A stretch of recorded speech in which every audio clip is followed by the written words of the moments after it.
ಹರೇ ಕೃಷ್ಣ. ಎಲ್ಲ ಕೇಳುಗರಿಗೂ ಶ್ರೀಮದ್ ಭಾಗವತದ ಅಧ್ಯಯನಕ್ಕೆ ಸ್ವಾಗತ. ತನ್ನ ತಮ್ಮನಾದಂತಹ ಉತ್ತಮನನ್ನು ಕೊಂದ ಯಕ್ಷರನ್ನು ಧ್ರುವ ಮಹಾರಾಜನು ಸಂಹಾರ ಮಾಡುತ್ತಿದ್ದಾನೆ. ಧ್ರುವನು ಈ ರೀತಿ ಎಲ್ಲ ಯಕ್ಷರನ್ನು ನಾಶ ಮಾಡುತ್ತಿರುವುದನ್ನು ನೋಡಿದಂತಹ ಸ್ವಯಂಭುವ ಮನುವು ಆತನಿಗೆ ಬುದ್ಧಿವಾದವನ್ನು ಹೇಳುತ್ತಾರೆ. ಸ್ವಯಂಭುವ ಮನುವಿನ ಮಾತನ್ನು ಕೇಳಿ ಧ್ರುವ ಮಹಾರಾಜನ ಸಿಟ್ಟು ಕುಗ್ಗಿತು. ಅವನು ಯಕ್ಷ ಸಂಹಾರವನ್ನು ಸಂಪೂರ್ಣವಾಗಿ ನಿಲ್ಲಿಸಿದನು. ದೈವಾನುಗ್ರಹಕ್ಕೆ ವಿಶೇಷವಾಗಿ ಪಾತ್ರನಾದ ಧನಾಧಿಪತಿ ಕುಬೇರನಿಗೆ ಈ ವಿಷಯವು ತಿಳಿಯಿತು. ಅವನು ಧ್ರುವನ ಮುಂದೆ ಪ್ರತ್ಯಕ್ಷನಾದನು. ಎಲೈ ಪಾಪರಹಿತನಾದ ಕ್ಷತ್ರಿಯ ಕುಮಾರನೇ, ನನಗೆ ತುಂಬ ಸಂತೋಷವಾಗಿದೆ. ದ್ವೇಷವನ್ನು ಬಿಟ್ಟು ಬಿಡುವುದು ಅತೀವ ಕಷ್ಟ. ಆದರೆ ನಿನ್ನ ಅಜ್ಜನ ನಿರ್ದೇಶನದಂತೆ ನೀನು ಅದನ್ನು ಬಿಟ್ಟಿರುವೆ. ನನಗೆ ನಿನ್ನ ಬಗ್ಗೆ ತುಂಬ ಸಂತೋಷವಾಗಿದೆ. ವಸ್ತುಸ್ಥಿತಿ ಎಂದರೆ ನೀನು ಯಕ್ಷರನ್ನು ಕೊಂದಿಲ್ಲ, ಅಥವಾ ಅವರು ನಿನ್ನ ಸಹೋದರರನ್ನೂ ಕೊಂದಿಲ್ಲ. ಅದೇಕೆಂದರೆ ಸೃಷ್ಟಿ ಮತ್ತು ಲಯಗಳಿಗೆ ಪರಮಪ್ರಭುವಿನ ಶಾಶ್ವತವಾದ ಮಹಾಕಾಲ ರೂಪವೇ ಅಂತಿಮವಾದ ಕಾರಣವಾಗಿದೆ. ಇಡವಿಡನ ಪುತ್ರನಾದ ಕುಬೇರನು ಪರಮ ಸಂತುಷ್ಟನಾದನು ಮತ್ತು ಸಂತೋಷದಿಂದ ಧ್ರುವ ಮಹಾರಾಜನಿಗೆ ಅವನು ಬಯಸಿದ ವರವನ್ನು ಕೊಟ್ಟನು. ತದನಂತರದಲ್ಲಿ ಅವನು ಧ್ರುವನ ಎದುರಿನಿಂದ ಅಂತರ್ಧಾನನಾದನು ಮತ್ತು ಧ್ರುವ ಮಹಾರಾಜನು ತನ್ನ ರಾಜಧಾನಿಗೆ ಹಿಂದಿರುಗಿದನು. ಮುಂದಕ್ಕೆ ಧ್ರುವ ಮಹಾರಾಜನು ತನ್ನ ರಾಜಸಿಂಹಾಸನದ ಅಧಿಪತ್ಯವನ್ನು ತನ್ನ ಪುತ್ರನಿಗೆ ವಹಿಸಿಕೊಟ್ಟನು.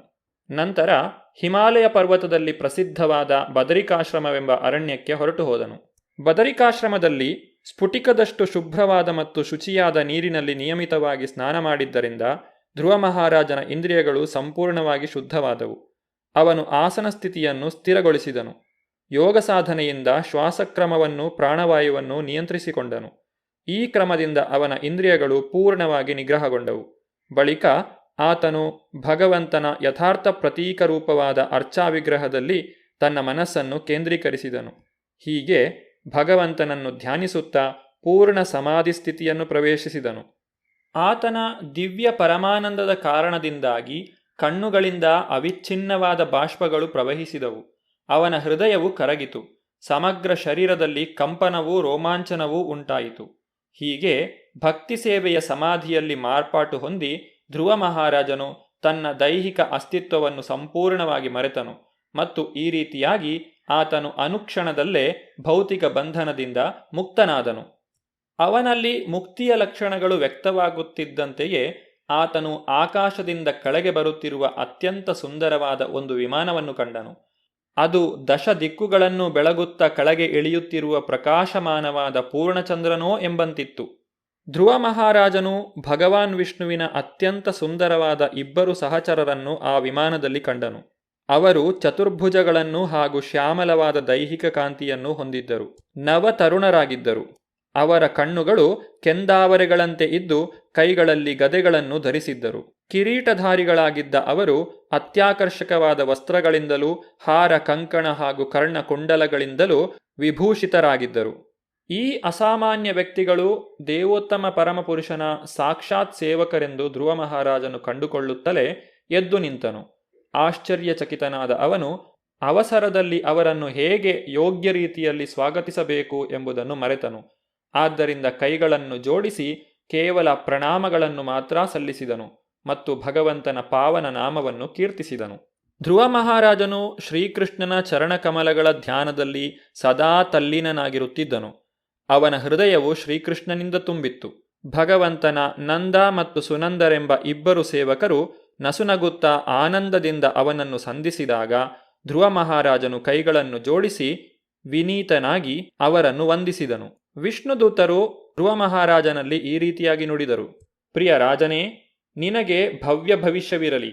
ನಾವು ಏನನ್ನು ಹೇಳುತ್ತಿದ್ದೇವೆ ಎಂಬುದನ್ನು ದಯವಿಟ್ಟು ಗಮನಪೂರ್ವಕವಾಗಿ ಕೇಳು. ನೀನು ಕೇವಲ 5 ವರ್ಷದವನಾಗಿದ್ದಾಗ ಕಠೋರವಾದ ತಪಸ್ಸುಗಳನ್ನು ಆಚರಿಸಿದೆ. ಅದರಿಂದಾಗಿ ದೇವೋತ್ತಮ ಪರಮಪುರುಷನನ್ನು ಬಹುವಾಗಿ ಸಂತೋಷಪಡಿಸಿದೆ. ನಾವು ಸಂಪೂರ್ಣ ವಿಶ್ವದ ಸೃಷ್ಟಿಕರ್ತನಾದ ಕೈಯಲ್ಲಿ ಶಾರ್ಗಧನಸ್ಸನ್ನು ಹಿಡಿದಿರುವ ದೇವೋತ್ತಮ ಪರಮಪುರುಷನ ಪ್ರತಿನಿಧಿಗಳು. ನಿನ್ನನ್ನು ಆಧ್ಯಾತ್ಮ ಲೋಕಕ್ಕೆ ಕರೆದೊಯ್ಯಲು ನಾವು ವಿಶೇಷವಾಗಿ ನಿಯೋಜಿತರಾಗಿದ್ದೇವೆ. ವಿಷ್ಣು ಲೋಕದ ಪ್ರಾಪ್ತಿಯು ಬಹಳ ಕಷ್ಟಕರವಾದರೂ ನಿನ್ನ ವ್ರತಾಚರಣೆಯಿಂದ ಅದನ್ನು ನೀನು ಜಯಿಸಿದೆ. ಮಹರ್ಷಿಗಳು ಮತ್ತು ದೇವತೆಗಳು ಕೂಡ ಈ ಸ್ಥಾನವನ್ನು ಹೊಂದಲಾರರು.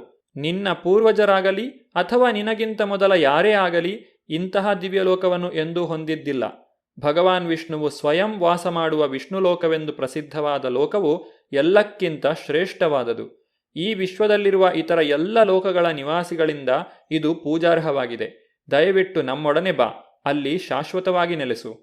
ಎಲೆ ಮೃತ್ಯುರಹಿತನೇ, ನಿಗದಿತವಾದ ಸ್ತೋತ್ರಗಳಿಂದ ಪೂಜಿತನಾದ ಹಾಗೂ ಸಮಸ್ತ ಜೀವಿಗಳಿಗೂ ಮುಖ್ಯನಾದ ದೇವೋತ್ತಮ ಪರಮಪುರುಷನು ಈ ಅಸದೃಶವಾದ ವಿಮಾನವನ್ನು ಕಳುಹಿಸಿದ್ದಾನೆ. ಅಂತಹ ವಿಮಾನವನ್ನು ಏರಲು ನೀನು ಅರ್ಹನಾಗಿದ್ದೀಯೆ. ವಿಷ್ಣುದೂತರ ಮಧುರವಾದ ಮಾತುಗಳನ್ನು ಕೇಳಿ ಧ್ರುವ ಮಹಾರಾಜನು ಪವಿತ್ರ ಸ್ನಾನವನ್ನು ಮಾಡಿದನು. ತಕ್ಕುದಾದ ಆಭರಣಗಳ ಸಹಿತವಾಗಿ ಬಟ್ಟೆಗಳನ್ನು ಉಟ್ಟನು ಹಾಗೂ ತನ್ನ ನಿತ್ಯದ ಆಧ್ಯಾತ್ಮಿಕ ಕರ್ತವ್ಯಗಳನ್ನು ನಿರ್ವಹಿಸಿದನು. ಬಳಿಕ ಅಲ್ಲಿದ್ದ ಮಹಾಮುನಿಗಳಿಗೆ ಗೌರವಪೂರ್ಣವಾದ ಪ್ರಣಾಮಗಳನ್ನು ಸಲ್ಲಿಸಿದನು ಹಾಗೂ ಅವರಿಂದ ಆಶೀರ್ವಾದಗಳನ್ನು ಸ್ವೀಕರಿಸಿದನು. ವಿಮಾನವನ್ನು ಏರುವ ಮೊದಲು ಧ್ರುವ ಮಹಾರಾಜನು ಅದನ್ನು ಪೂಜಿಸಿ ಪ್ರದಕ್ಷಿಣೆ ಮಾಡಿದನು ಹಾಗೂ ವಿಷ್ಣುವಿನ ಸಹಚರರಿಗೆ ಪ್ರಣಾಮಗಳನ್ನು ಸಲ್ಲಿಸಿದನು. ಈ ವೇಳೆಯಲ್ಲಿ ಆತನು ಪ್ರಕಾಶಮಾನವಾಗಿ ಪುಟವಿಟ್ಟ ಚಿನ್ನದಂತೆ ಹೊಳೆಯುತ್ತಿದ್ದನು. ಹೀಗೆ ಆತನು ಆ ದಿವ್ಯ ವಿಮಾನವನ್ನು ಏರಲು ಪೂರ್ಣವಾಗಿ ಸಿದ್ಧನಾದನು. ಧ್ರುವ ಮಹಾರಾಜನು ದಿವ್ಯ ವಿಮಾನವನ್ನು ಏರಲು ಯತ್ನಿಸುತ್ತಿದ್ದ ವೇಳೆಯಲ್ಲೇ ಮೃತ್ಯುವು ಮೂರ್ತ ರೂಪವಾಗಿ ಅವನನ್ನು ಸಮೀಪಿಸಿದ್ದನ್ನು ಕಂಡನು. ಆದರೂ ಮೃತ್ಯುವಿಗೆ ಹೆದರದೆ ಅವನು ತನ್ನ ಕಾಲನ್ನು ಮೃತ್ಯುವಿನ ತಲೆಯ ಮೇಲೆ ಇಡುವ ಅವಕಾಶದ ಅನುಕೂಲವನ್ನು ಪಡೆದನು ಮತ್ತು ಈ ರೀತಿಯಾಗಿ ಒಂದು ಮನೆಯಷ್ಟೇ ವಿಶಾಲವಾಗಿದ್ದ ವಿಮಾನವನ್ನು ಏರಿದನು. ಆಗ ಆಕಾಶದಿಂದ ನಗಾರಿಗಳು ಮತ್ತು ಭೇರಿಗಳು ಪ್ರತಿಧ್ವನಿಸಿದವು. ಗಂಧರ್ವ ಮುಖ್ಯರು ಹಾಡತೊಡಗಿದರು ಮತ್ತು ಇತರ ದೇವತೆಗಳು ಸುರಿಮಳೆಯಂತೆ ಧ್ರುವ ಮಹಾರಾಜನ ಮೇಲೆ ಹೂಮಳೆಗರೆದರು. ಧ್ರುವನು ದಿವ್ಯ ವಿಮಾನದಲ್ಲಿ ಆಸೀನನಾಗಿದ್ದನು. ಅದು ಹೊರಡಬೇಕು ಎನ್ನುವಷ್ಟರಲ್ಲಿಯೇ ಅವನು ತನ್ನ ತಾಯಿ ಸುನೀತಿಯನ್ನು ಜ್ಞಾಪಿಸಿಕೊಂಡನು. ತಾಯಿಯನ್ನು ಬಿಟ್ಟು ತಾನೊಬ್ಬನೇ ವೈಕುಂಠಲೋಕಕ್ಕೆ ಹೇಗೆ ಹೋಗಲಿ ಎಂದು ಅವನು ತನ್ನಷ್ಟಕ್ಕೆ ಯೋಚಿಸಿದನು. ವೈಕುಂಠಲೋಕದ ಶ್ರೇಷ್ಠ ಸಹಚರರಾದ ನಂದ ಮತ್ತು ಸುನಂದರು ಧ್ರುವ ಮಹಾರಾಜನ ಮನಸ್ಸನ್ನು ಅರಿತುಕೊಂಡರು ಮತ್ತು ಅವನ ತಾಯಿ ಸುನೀತಿಯು ಬೇರೊಂದು ವಿಮಾನದಲ್ಲಿ ಮುಂದೆ ಹೋಗುತ್ತಿರುವುದನ್ನು ಅವನಿಗೆ ತೋರಿಸಿದರು. ಧ್ರುವ ಮಹಾರಾಜನು ಅಂತರಿಕ್ಷದ ಮೂಲಕವಾಗಿ ಸಾಗುತ್ತಿರುವಾಗ ಕ್ರಮೇಣ ಸೌರವ್ಯೂಹದ ಎಲ್ಲಾ ಗ್ರಹಗಳನ್ನೂ ಕಂಡನು ಮತ್ತು ಮಾರ್ಗದಲ್ಲಿ ತಮ್ಮ ವಿಮಾನಗಳಲ್ಲಿ ಕುಳಿತು ಮಳೆಯೋಪಾದಿಯಲ್ಲಿ ತನ್ನ ಮೇಲೆ ಪುಷ್ಪವೃಷ್ಟಿಯನ್ನು ಮಾಡುತ್ತಿರುವ ಎಲ್ಲ ದೇವತೆಗಳನ್ನೂ ಆತನು ಕಂಡನು. ಧ್ರುವ ಮಹಾರಾಜನು ಸಪ್ತರ್ಷಿ ಮಂಡಲವನ್ನು ದಾಟಿದನು. ಈ ರೀತಿಯಾಗಿ ಉತ್ತಾನಪಾದ ಮಹಾರಾಜನ ಪುತ್ರನೂ ಪೂರ್ಣವಾಗಿ ಕೃಷ್ಣ ಪ್ರಜ್ಞಾಶೀಲನೂ ಆದ ಧ್ರುವ ಮಹಾರಾಜನು ಗ್ರಹಲೋಕದ 3 ಪದವಿಗಳ ಶಿಖರವನ್ನು ಹೊಂದಿದನು. ಎತ್ತುಗಳ ಹಿಂಡು ತಮ್ಮ ಬಲಭಾಗಕ್ಕೆ ಹೋಗುತ್ತಾ ನಡುವಿನ ಕಂಬವನ್ನು ಹೇಗೆ ಸುತ್ತು ಹಾಕುವುದೋ ಅದೇ ಪ್ರಕಾರ ವಿಶ್ವಾಕಾಶದಲ್ಲಿರುವ ಎಲ್ಲಾ ಜ್ಯೋತಿರ್ಗ್ರಹಗಳು ತಡವಿಲ್ಲದೆ ಧ್ರುವ ಮಹಾರಾಜನ ಲೋಕವನ್ನು ತಮ್ಮ ಸಕಲ ಶಕ್ತಿ ವೇಗಗಳಿಂದ ಸುತ್ತುತ್ತಿವೆ. ಧ್ರುವ ಮಹಾರಾಜನ ಮಹಿಮೆಗಳನ್ನು ಗಮನಿಸಿದ ಬಳಿಕ ಮಹರ್ಷಿ ನಾರದರು ತಮ್ಮ ವೀಣೆಯನ್ನು ನುಡಿಸುತ್ತಾ ಪ್ರಚೇತಸರ ಯಜ್ಞಭೂಮಿಗೆ ಹೋದರು ಮತ್ತು ಪರಮಾನಂದದಿಂದ ಧ್ರುವ ಮಹಾರಾಜನನ್ನು ಹಾಡಿ ಹೊಗಳಿದರು. ಮಹರ್ಷಿ ನಾರದರು ಧ್ರುವ ಮಹಾರಾಜನ ಗುರುಗಳು. ಧ್ರುವ ಮಹಾರಾಜನ ವೈಭವವನ್ನು ನೋಡಿ ಅವರಿಗೆ ನಿಜವಾಗಿ ತುಂಬ ಸಂತೋಷವಾಗಿತ್ತು. ಮಗನು ಎಲ್ಲ ವಿಧದಲ್ಲಿ ಏಳಿಗೆ ಹೊಂದುವುದನ್ನು ನೋಡಿ ತಂದೆಯು ತುಂಬ ಸಂತೋಷ ಪಡುವಂತೆ ಗುರುವು ತನ್ನ ಶಿಷ್ಯನ ಏಳಿಗೆಯನ್ನು ಕಂಡು ತುಂಬ ಸಂತೋಷ ಪಡುತ್ತಾರೆ. ಧ್ರುವ ಮಹಾರಾಜನ ಕಥಾನಕದ ಶ್ರವಣದಿಂದ ಒಬ್ಬಾತನು ಐಶ್ವರ್ಯಾಭಿಲಾಷೆಗಳನ್ನು, ಯಶಸ್ಸನ್ನು ಮತ್ತು ಜೀವನದ ಅಧಿಕಾಯು ಪ್ರಮಾಣವನ್ನು ಪೂರೈಸಿಕೊಳ್ಳಬಹುದು. ಅವನ ಬಗ್ಗೆ ಶ್ರವಣ ಮಾಡುವ ಮಾತ್ರದಿಂದಲೇ ಅವನಂತೆ ಧ್ರುವಲೋಕವನ್ನು ಅಥವಾ ಸ್ವರ್ಗಲೋಕವನ್ನು ಸಾಧಿಸುವಷ್ಟು ಅದು ಮಂಗಳಕರವಾಗಿದೆ. ಈ ಕಥಾನಕವು ಅಷ್ಟು ಮಹಿಮಾನ್ವಿತವಾದುದರಿಂದ ದೇವತೆಗಳು ಕೂಡ ಅದರಿಂದ ಸಂತುಷ್ಟರಾಗುತ್ತಾರೆ ಮತ್ತು ಇದು ಯಾರ ಪಾಪಕರ್ಮಗಳ ಫಲಗಳನ್ನು ನಿಷ್ಕ್ರಿಯಗೊಳಿಸುವಷ್ಟು ಸತ್ವಶಾಲಿಯಾಗಿದೆ. ಧ್ರುವ ಮಹಾರಾಜನ ಕಥಾನಕವನ್ನು ಕೇಳುವಂತಹವನು ಮತ್ತು ಶ್ರದ್ಧೆ ಭಕ್ತಿಗಳಿಂದ ಅವನ ಶುದ್ಧ ಚಾರಿತ್ರ್ಯವನ್ನು ಪುನಃ ತಿಳಿದುಕೊಳ್ಳಲು ಪ್ರಯತ್ನಿಸುವವನು ಶುದ್ಧ ಭಕ್ತಿಯ ಹಂತಕ್ಕೆ ತಲುಪಿ ಶುದ್ಧ ಭಕ್ತಿ ಸೇವೆಯನ್ನು ನಿರ್ವಹಿಸುವನು. ಇಂತಹ ಕಾರ್ಯಗಳಿಂದ ವ್ಯಕ್ತಿಯು ಭೌತಿಕ ಜೀವನದ 3 ಬಗೆಯ ಕ್ಲೇಶಗಳನ್ನು ಕುಗ್ಗಿಸಿಕೊಳ್ಳುವನು. ಧ್ರುವ ಮಹಾರಾಜನ ದಿವ್ಯ ಕಾರ್ಯಗಳು ವಿಶ್ವಾದ್ಯಂತವಾಗಿ ಪ್ರಖ್ಯಾತಿಯನ್ನು ಪಡೆದಿವೆ ಮತ್ತು ಅವು ಪರಿಶುದ್ಧವಾಗಿವೆ. ಬಾಲ್ಯದಲ್ಲಿ ಧ್ರುವ ಮಹಾರಾಜನು ಎಲ್ಲ ವಿಧದ ಆಟಿಕೆ ಮತ್ತು ಕ್ರೀಡೋಪಕರಣಗಳನ್ನು ತಿರಸ್ಕರಿಸಿದನು. ಅವನ ತಾಯಿಯ ಸಂರಕ್ಷಣೆಯನ್ನೂ ತೊರೆದನು. ಗಂಭೀರವಾಗಿ ದೇವೋತ್ತಮ ಪರಮಪುರುಷ ವಿಷ್ಣುವಿನ ಆಶ್ರಯವನ್ನು ಹೊಂದಿದನು. ಮಹರ್ಷಿ ಮೈತ್ರೇಯರು ಈ ಎಲ್ಲಾ ವಿಚಾರಗಳನ್ನು ವಿದುರನಿಗೆ ಬೋಧಿಸಿದರು. ಈ ಎಲ್ಲಾ ವಿಚಾರಗಳನ್ನು ಸೂತಮುನಿಗಳು ಶೌನಕಾದಿ ಋಷಿಗಳಿಗೆ ತಿಳಿಸಿದರು. ಮಹರ್ಷಿ ನಾರದರು ಪ್ರಾಚೇತಸರ ಯಜ್ಞಭೂಮಿಯಲ್ಲಿ ಧ್ರುವ ಮಹಾರಾಜನನ್ನು ಹಾಡಿ ಹೊಗಳಿದರು ಎಂಬ ವಿಚಾರವನ್ನು ಮೈತ್ರೇಯರು ವಿದುರನಿಗೆ ತಿಳಿಸಿದ್ದಾರೆ. ಈಗ ವಿದುರನು ಮೈತ್ರೇಯರಲ್ಲಿ ಕೆಲವೊಂದು ಪ್ರಶ್ನೆಗಳನ್ನು ಕೇಳುತ್ತಾನೆ.